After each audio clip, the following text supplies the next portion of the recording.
Saudari-saudaraku yang terkasih, berjumpa kembali bersama saya Romo Antoro dalam Renungan Harian Kamis 15 Desember, Pekan Advent yang ketiga.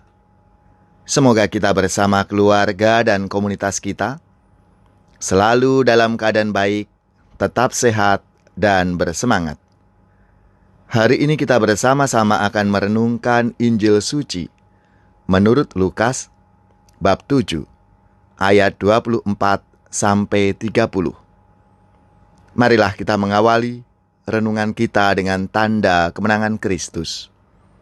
Dalam nama Bapa dan Putra dan Roh Kudus. Amin. Yesus berbicara kepada orang banyak tentang Yohanes. Untuk apakah kamu pergi ke padang gurun?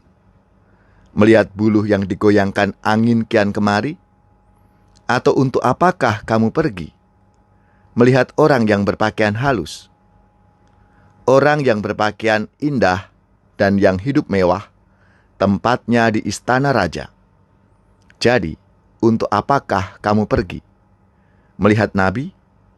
Benar, dan aku berkata kepadamu, bahkan lebih daripada nabi.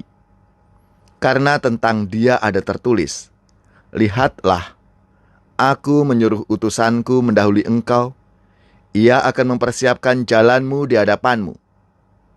Aku berkata kepadamu, di antara mereka yang dilahirkan oleh perempuan, tidak ada seorang pun yang lebih besar daripada Yohanes. Namun, yang terkecil dalam kerajaan Allah lebih besar daripadanya. Seluruh orang banyak yang mendengar perkataannya, termasuk para pemungut cukai, mengakui kebenaran Allah karena mereka telah memberi diri dibaptis oleh Yohanes. Tetapi orang-orang Farisi dan ahli-ahli Taurat menolak maksud Allah terhadap diri mereka karena mereka tidak mau dibaptis oleh Yohanes. Demikianlah sabda Tuhan. Terpujilah Kristus. Saudari-saudaraku yang terkasih, dalam sabda Tuhan hari ini, Yesus dengan keras memperingatkan orang-orang Farisi dan ahli-ahli Taurat bahwa orang berdosa dan pemungut cukai mengalami pertobatan ketika berjumpa dengan Yohanes. Mereka kemudian minta dibaptis sebagai tanda pertobatan. Orang banyak dan juga pemungut cukai mengakui kebenaran Allah dan minta diri dibaptis. Sedangkan ahli Taurat dan orang Farisi malah menolak maksud Allah terhadap diri mereka. Artinya, bahwa ahli Taurat dan orang-orang Farisi yang paham akan Allah, tahu akan kebenaran, malah menolak kebenaran itu sendiri. Mereka dengan sengaja memisahkan diri dari kehendak Allah demi kemapanan status keagamaan mereka. Tak heran kalau mereka menolak kebenaran Yohanes maupun Yohanes sendiri. Saudari-saudaraku yang terkasih, menghayati kehadiran Allah dalam hidup tak lain adalah menyerahkan diri pada kehendaknya dalam pertobatan menuju kebenaran.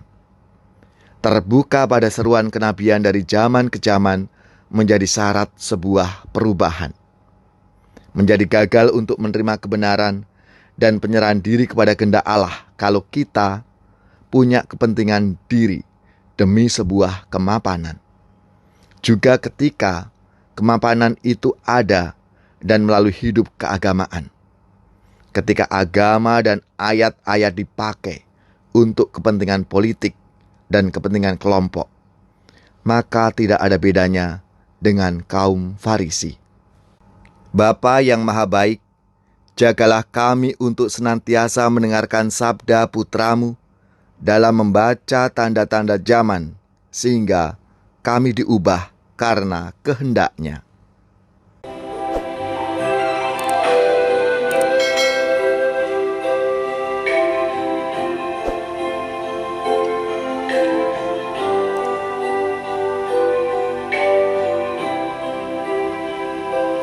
Mana bo Gusti mugi tinar buka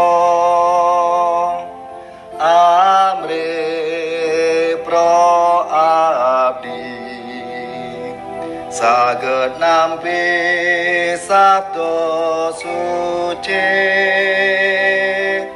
winedarno Gusti dawuh timbalan